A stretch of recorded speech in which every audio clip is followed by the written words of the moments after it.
Eto na nga, yung recipe natin ng caramel fudge o caramel ganache. Pwede nyong bagu-baguhin yung consistency nito.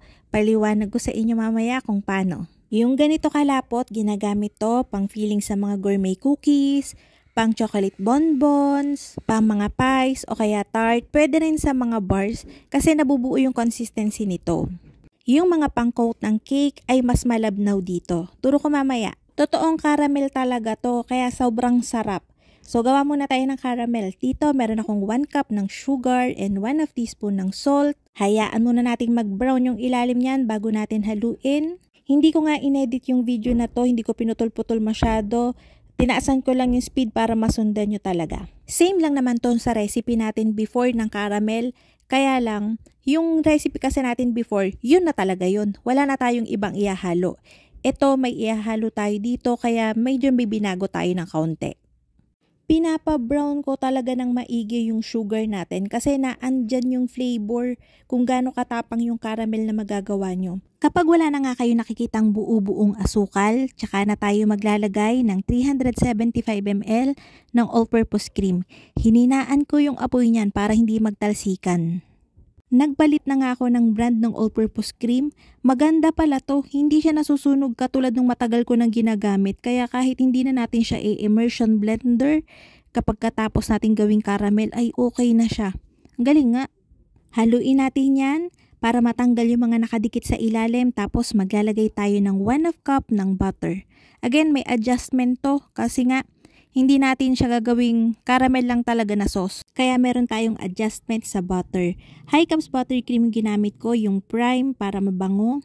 Tapos nag-add ulit ako dyan ng 1 cup ng sugar. Ibabalik natin yung apoy to medium.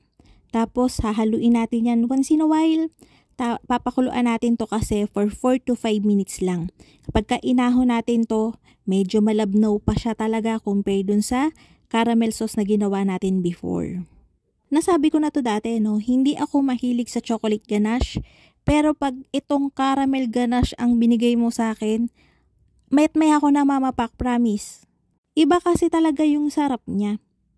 Para mapakita ko sa inyo kung gaano karami yung ginawa natin, nagtimbang siya ng nasa 690 grams. Kailangan natin maalaman yung total weight niyan kasi diyan natin kukunin kung gaano karaming chocolate yung lalagay natin. Mag-iingat nga kayo sa chocolate na gagamitin nyo, lalong-lalo na kung white chocolate kasi alam ko marami na problema dyan before na mabilis masunog kahit i-microwave o double boiler, mabilis masunog yung mga white chocolate na iba. Pero nung nagamit ko nga tong Van Houten na white chocolate, wala tong keme ha. Totoo, hindi siya basa-basa nasusunog. Dahil caramel fudge o yung thick caramel na ganache yung gagawin natin, naglagay ako dyan ng same amount ng chocolate. Kapag ka pang frost o pang glaze sa mga cake, 50 to 60% lang ng white chocolate ang ilalagay nyo. Para flowy pa rin yung texture niya, yung nagdidrip pa din.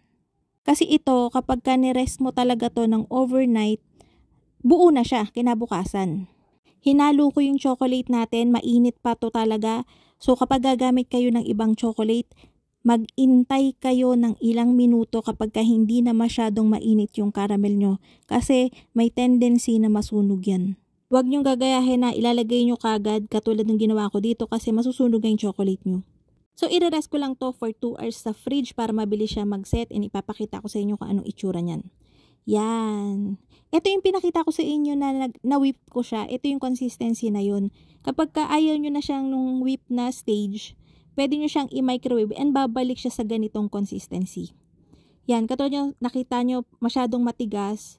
So, minicrowave ko siya for 20 seconds and ito na ulit yung consistency niya. Yung nakita nyong post ko ng caramel cake with Italian buttercream, 50% lang ng chocolate yung nilagay ko dun sa caramel kaya glossy siya and hindi siya ganito katigas. Etong pang tart natin, itong mismong recipe yung gamit ko dyan. Bukod nga sa white chocolate, pwede nyo naman palitan nyo ng dark chocolate o milk chocolate. Tapos, chocolate, caramel na yung magiging flavor nung ganache nyo, diba? Basta marunong kang maghalo-halo o kaya mag-experiment ng ratio, madami kang magagawa dito. So, yun ang mga kalutong tinapay. Sana'y nagustuhan niya ating video for today. Magkita-kita tayong muli. Ito pong mali ang lutong tinapay. Bye-bye!